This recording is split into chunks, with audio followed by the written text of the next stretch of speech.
자, 글로벌 시장의 흐름을 한번 읽어보면서 여기서 실제로 자산을 운용하고 계시는 분들은 자산 배분에 어떤 투자 전략을 갖고 계시는지 직접 들어보는 시간입니다. 자, NH아몬드 자산운용 글로벌 주식운용팀 황호봉 팀장 함께하겠습니다. 어서 오세요. 네, 안녕하십니까. 안녕하세요. 네. 주말 사이에 그리고 지난 금요일에 좀 시장 분위기가 꽤 많이 좋아졌다는 느낌을 받거든요. 네. 근데 자산을 운용하는 이제 펀드 매니저 입장에서 분위기 좋아졌으니까 이제 위험 자산 사야지 이런 판단은 안 내리실 것 같고 네. 어떻습니까? 이제 금요일하고 주말 보내시면서 어떤 그래도 좀 분위기 좋아지니까 위험 자산의 뭐 선호, 리스크 온 이런 거 좀 고려하고 계세요? 사실 좀 계속 보수적으로 말씀드린 부분이 네네. 있습니다. 그쵸. 그러니까 근데 이제 그런 과정에서도 주식은 이제 계속 올랐고 이제 결국에는 이제 거의 전고점 S&P 500 기준으로 전고점 근처까지 사실 올라온 상황이고요. 네네. 이제 뭐 흔히 얘기하는 이제 공포 지수라고 얘기하는 이제 빅스 지수로 놓고 봤을 때도 네.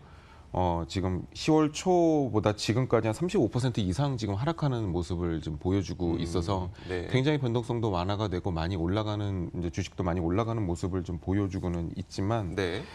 결론적으로는 사실 이제 그렇게 큰 뷰에 대한 변경이나 이런 부분은 지금 저는 가지고 있지는 않습니다. 이게 이제 주식 시장의 변동성이 이제 하락한다라는 이제 부분을 이제 시장에서 평가를 할 때는 네. 이제 결국에 이제 내년에 리세션이 올 거냐라는 이제 부분에서 이제 결국 오지는 않을 거다. 그리고 이제 펀더멘탈이 이제 그동안 좀 계속 안 좋았는데 안 좋고 여지껏 지표가 좀 많이 떨어졌는데 네. 이제 다 떨어져서 이제 지금 이제 올라갈 때도 됐다라는 이제 어떻게 보면은 희망 섞인 얘기들에 대한 이제 이쪽으로 무게감이 좀 많이 좀 기울어졌다라고 저는 좀 보고는 있고 그거에 대해서 좀 투자 자금이 유입이 된 부분을 이제 더 보고서는 긍정적으로 보고 있는 것 같습니다. 네. 이제 뭐 기존에 말씀드렸던 부분을 조금 정리를 좀 하자면은 결국에는 이제 뭐 보수적인 관점을 유지를 했기 때문에 이제 성장주에 대한 부분은 조금 그동안에 차익 실현을 하고 그렇죠. 이제 가치주 쪽으로 좀 몰아가면서 자금을 좀 보수적으로 변경을 하고 네. 뭐 이제 배당주 이제 지난주에는 상장 인프라까지 말씀드리면서 그렇죠. 어떻게 보면 하방 위험에 대해서 조금 더 계속 신경을 쓰시고 이제 채권 같은 경우도 무조건 올라갈 거라고 생각하지 마시고 이제 어느 정도 박스권에 움직이고 있기 때문에 채권도 가격 메리트가 조금 없기 때문에 그 부분도 뭐 차익 실현을 하실 수 있으면 하시거나 아니면 비중 늘리는 거에 대해서는 조금 보수적으로 드린 부분들이 있는데 이제 결국에는 이제 투자라는 거는 어느 정도 수요가 살아나고 네. 이제 턴어라운드의 모습이 좀 보여야 되는데 아직까지 뭐 P와 Q 부분에 있어서 Q가 늘어나는 부분이 사실 그렇게 많지 않다 그러니까요. 보니까 네. 이제 확신을 가지고 위험 자산에 베팅을 하라는 말씀은 좀 드리기는 어렵다고 생각을 합니다. 네, 알겠습니다. 근데 이제 앞서 말씀하셨던 이제 지표들이 꽤 많이 위축이 됐고 안 좋아졌고, 근데 이제 안 좋아지는 것도 어느 정도 지나다 보니까 이것도 이제 거의 바닥 찍고 올라가지 않겠느냐라는 어떤 낙관적인 전망들이 좀 확산되고 있다는 거잖아요. 네, 근데 네, 맞습니다. 그게 어떻게 보면 경기 지표라고 하는 건 경기 사이클인데 지금 사이클이 뭐 1년도 안 지났는데 이게 갑자기 또 살아날 수가 네. 있는 거. 네, 살아나기가 좀 저는 어렵다라고 사실 보고 있는 네네. 입장이고요. 그러니까 지난번에도 언젠가도 말씀드렸듯이 장단기 금리 차 말씀드리면서 역전되고 나서 결국에는 이제 버블 형식으로 올라오는 그 과정 중에 저는 있다라고 생각을 네네. 합니다.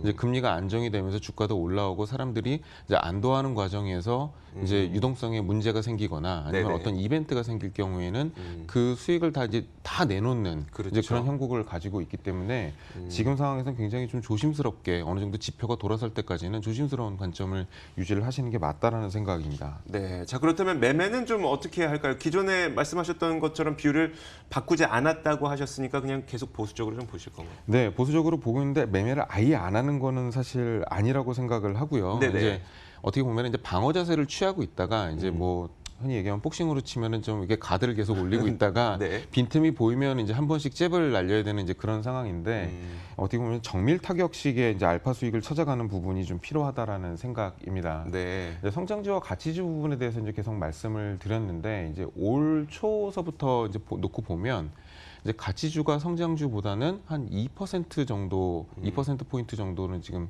수익이 좀 2% 정도 수익이 좀 좋아요. 위에 있는 보라색 선이 지금 보라색 가치주. 선이 네, 가치주입니다. 네네. 그러니까 성장주 ETF가 가치주 ETF보다 좀 성과가 좀 안 좋은 부분이죠. 네. 근데 저 얘기는 사실 뭐냐 하면은 결국에는 투자자들이 싼 자금을 찾아서 싼 주식을 찾아서 계속 간다라는 얘기거든요. 그러게요. 같은 어느 정도의 그 레벨에 있어도 조금 그리고 기존에 샀던 주식이더라도 익숙하지 않더라도 아 이건 좀 싸네라고 하면은 그쪽으로 찾아 들어가는 부분이 계속 많다라는 얘기인 거고 이제 그거는 어떻게 보면은 심리로 놓고 봤을 때는 굉장히 좀 예민해졌다라는 그런 생각입니다. 네. 그렇기 때문에 이제 보수적인 관점을 계속 유지하셔라라는 말씀을 드리는데 이제 다시 돌아가서 이제 뭐 이제 정밀 타격에 대한 얘기를 네네. 좀 해보면은 이제 이번 3분기 실적을 이제 발표를 하는 데서 보면은 가장 눈에 들어왔던 부분은 이제 저는 이제 클라우드 비즈니스라고 네. 생각을 합니다. 뭐 이제 많은 회사들이 좀 얘기를 하고는 있지만 클라우드 비즈니스 확대 계획을 얘기를 하고는 있지만 뭐 이제 인텔 네. 뭐에서도 그렇고 그다음에 특히 뭐 우리 쪽 지금 하이닉스 관련해서 이제 지난주에 얘기 나왔을 때 반도체 재고 감소한 부분도 네네. 어떻게 보면 반도체 지금 현재 업체들의 지금 어떤 재고 감소, 그 다음에 내년에 가이던스 상향 이런 것들이 굉장히 좀 좋게 생각을 하고 있고요. 네네. 이런 거를 좀 가장 잘 드러내고 있는 게 이제 필라델피아 이제 반도체 인덱스라고 생각을 네. 합니다. 뭐 이제 필라델피아 반도체 인덱스 같은 경우는 이제 마이크론이나 뭐 램리서치나 뭐 인텔 같은 이제 이런 반도체 회사들의 인덱스 이제 그런 주가들을 좀 모아놓은 것들인데 좀 최근에 보면 이제 전고점을 뚫고 올라가는 모습이 지금 보여주고 있어서 그러네요. 올라가는 또 그 모습 자체도 굉장히 좀 강하게 올라가는 모습을 좀 볼 수가 있어서 네. 말씀드렸던 클라우드 그 다음에 또 내년에는 또 5G가 좀 네네. 괜찮게 나올 예정이잖아요. 네. 뭐 TSMC가 내년에 3억대 정도를 지금 더 아하. 어떻게 보면은 네. 5G로 판매를 할 수 있겠다라는 수요도 내놨기 때문에 네. 이 부분들이 내년에는 굉장히 반도체 쪽에서는 좀 좋은 모습을 낼 수가 있겠다라는 생각으로 반도체 ETF나 아니면 반도체 주식들은 좀 일부 투자를 좀 하셔도 괜찮다라는 저는 생각입니다. 정밀 타격할 수 있는 쪽이 바로 그쪽이라고 네. 생각하신다는 네, 네, 거네요. 맞습니다. 알겠습니다. 자, 그럼 가치주에 대한 평가는 어떠세요? 그러니까 가치주를 비롯해서 지난주에 말씀해 주셨던 그 인프라 상장 인프라 네. 관련주들 이쪽은 뭐 계속 그래도 투자할 수 있는 네, 계속 투자가 좀 가능하다고 보고 있고요. 그 네네. 부분들은 어떻게 보면은 이제 코어와 그다음에 이제 새틀라이트 자산으로 가져간다라고 하면은 네네. 지금은 원래는 이제 가치주에 대한 확신이 그 전까지는 좀 어느 정도 새틀라이트 자산 쪽에서 더 좀 높았다라고 하면 가치주를 이제 코어 자산 쪽으로 좀 몰아올 수 옮기고, 있는 네. 좀 몰아올 수 있는 정도까지 지금 올라왔다는 생각이고 이제 대신에 이제 그동안 어떻게 보면 성장주를 이제 기존에 이제 주포로 가지고 계셨던 분들은 네네. 성장주를 이제 밖으로 빼면서 비중을 이제 줄이는 이제 이런 로테이션에 대한 이제 전략이 좀 필요하다는 생각인 거죠. 시장도 요즘에 그렇게 좀 돌아가고 있는 것 같고요. 네, 네, 맞습니다. 알겠습니다. 자, 근데 이제 미중 무역 분쟁에 대한 분위기가 좀 해소가 되면서 반도체에 대한 수요가 좀 더 늘어날 수 있을 것 같고, 이런 것들이 만약에 금리 인하와 맞물리게 된다면 이번에는 좀 우리가 산타랠리라고 부르는 연말 랠리 좀 기대해 볼 수 있을까요? 여기에 대한 전망은 좀 어떠세요? 네, 그렇죠. 이게 어떻게 보면 더 갈 수도 있어요. 네. 이렇게 갈 수도 있고 정고점 넘어서 달릴 수도 있어요. 될 네. 수도 있는데 이제 기본적인 이제 투자 철학에 있어서 이게 어느 정도 근거나 합리적인 그러니까 레셔널이 받쳐지지 않는 부분들에 대해서는 저는 제 거는 아니라고 생각을 합니다. 아무리 올라도. 네, 아무리 네. 올라도 네네. 저거는 이제 제 거가 아니라고 생각을 하고 있는데 이제 지금 이제 그 부분에 대한 레셔널을 찾아보려면 가장 좋은 게 이제 실적이잖아요. 네네. 이제 작년에 이제 지금 대비해서 올해 지금 매출 성장이 2.8% 정도 팩셋 기준으로 지금 이번 지난주까지 나오는 걸로 보여지고 있어요. 네. 근데 이 2.8%가 저희가 2016년도 3분기가 좀 성과가 좀 되게 안 좋았었는데 네네. 이제 그때랑 이제 비슷한 거죠. 수준이에요. 예, 그래서 뭐 요거를 딛고 다시 올라갈 수도 있기는 하지만 네. 일단은 성과가 굉장히 좀 안 좋다라는 부분이 있고 그리고 그때는 사실 IT가 좀 2017년도에 좀 받쳐주면서 쫙 날아갔던 그랬죠. 부분들이 네네. 있었는데 네. 이게 지금 IT 실적이 작년 대비해서는 마이너스 7% 정도 어닝 그로스가 나오고 있기 때문에 그러니까 이익 자체는 줄어들고 네. 뭐 매출은 조금 늘어나는지 모르겠지만 이익 자체가 워낙 지금 줄어들고 있기 때문에 그 부분에 대한 우려를 좀 씻을 수가 없다라는 생각입니다. 네, 이익이 이렇게 낮아지고 있는데 정말 뭐 올라갈 수는 있겠지만 뭐 투자 네. 심리가 완화되면서 올라갈 수는 있겠지만 정말 내가 지금 돈을 넣으라고 강력하게 권고할 수 있냐에 대해서는 좀 네, 맞습니다. 의구심이 있을 네, 수밖에 근데 없고. 그나마 어떻게 보면은 내년에 전망, 그다음에 어떤 가이던스가 좋게 나오는 부분은 이제 반도체. 네네. 근데 이제 반도체가 전 IT 영역으로 퍼져서 이 IT 영역이 다시 또 성장주 영역으로 퍼지고 이게 이제 대세 상승을 일으키면서 시장을 견인을 해야 되는데 네, 그렇죠. 그 정도 가기까지는 조금 아직을 판단 내리기에는 좀 무리가 있다고 생각을 하고 네. 이제 그 부분에 있어서는 좀 보수적으로 보고 있는 이제 그런 상황입니다. 알겠습니다. 자, 그래서 그런지 이제 달러 강세가 조금은 이제 멈칫하고 있는 것 같아요. 그러면 앞으로의 그 달러의 전망은 어떠세요? 이제 약세를 원하시는 분들이 굉장히 많아요. 많죠. 예, 많죠. 왜냐하면 우리나라 투자자들도 그렇고 네. 이제 신흥국에 투자하신 분들도 굉장히 많기 때문에 그러니까요. 네. 약세를 원하시는 분들이 많은데 저는 또 여기에 좀 약간 반대되는 말씀을 좀 드릴 수밖에 없는 상황인 것 같아요. 반발 살 수밖에 없는 전망들만 네. 계속 해주시죠. 네, 어쨌든 한번 맞습니다. 달러에 대한 그 전망을 예, 좀 들어보죠. 예, 어떻게 보면은 이렇게 금리, 그러니까 환율에 대한 부분은 제가 지난주에도 말씀드렸듯이 첫 번째로는 펀더멘탈, 네. 이제 두 번째로는 금리, 그쵸. 이제 세 번째로는 이제 유동성과 이제 외부적인 요인으로 순서대로 이제 말씀을 드렸습니다. 네네. 이제 펀더멘탈은 앞서서 말씀드린 대로 실적이 아직까지는 그다지 좋지가 않아서 일단은 조금은 안 좋게 보는 상황인데 뭐 반대로 말씀드리면은 이제 선행지수 같은 경우는 MOM 기준, 그러니까 월별 기준으로 봤을 때는 네네. 미국이 마이너스 0.1%밖에 안 빠졌기 때문에 네. 바닥을 지금 딛고 있는 상황이라고도 충분히 볼 수 있는 상황이에요. 그래서 실적과 펀더멘털, 그러니까 실적과 선행지수 면에 있어서는 반반이라서 네네. 이 부분에 대해서는 펀더멘털에서는 지금 뭐 달러가 앞으로 어떻게 되겠다는 말씀을 드리기는 조금 어려운 상황이죠. 네. 근데 이제 금리를 놓고 봤을 때에는 이제 이번 주에 금리를 내릴 걸로 다들 보고 있습니다. 저도 그러니까요. 내릴 거라고 보고 있고 네. 뭐 93% 이상 지금 내릴 걸로 보고 있는데 12월 달의 예측치를 사실 보면 네. 이제 아까 CME 그룹에서 나온 통계치도 말씀을 주셨지만은 12월 달에 한 번 더 내릴 것이다라고 나는 예측치도 지금 현재 상황에서는 22%밖에 안 돼요. 그러니까 결론적으로 봤을 때는 이번 한 번 내리고 그러니까 파월 의장이 얘기했던 미드 어드저스트먼트, 그러니까 네네. 중간 조정이 끝이다라는 선언이 나오면 바로 되돌림 현상이 나타날 거라는 거죠. 그러니까 파월 의장이 봤을 때 아니면 FOMC에서 봤을 때 경기가 더 안 좋아, 더 네. 내릴 거야 네. 라는 쪽에 베팅을 하시겠습니까? 아니면은 그분들이 여지껏 했던 성향을 놓고 봤을 때에는 이제 우리는 이만큼 할 만큼 했다라는 쪽에 더 베팅을 하시겠습니까? 라고 놓고 봤을 때에는 네네. 매파적인 의견이 지금 더 많은 거죠. 그래서 금리는 인하하겠지만. 네, 그래서 금리는 인하하더라도 이제 환율에 미치는 영향은 그렇게 약세 쪽으로 가지는 않을 거다라는 생각이고요.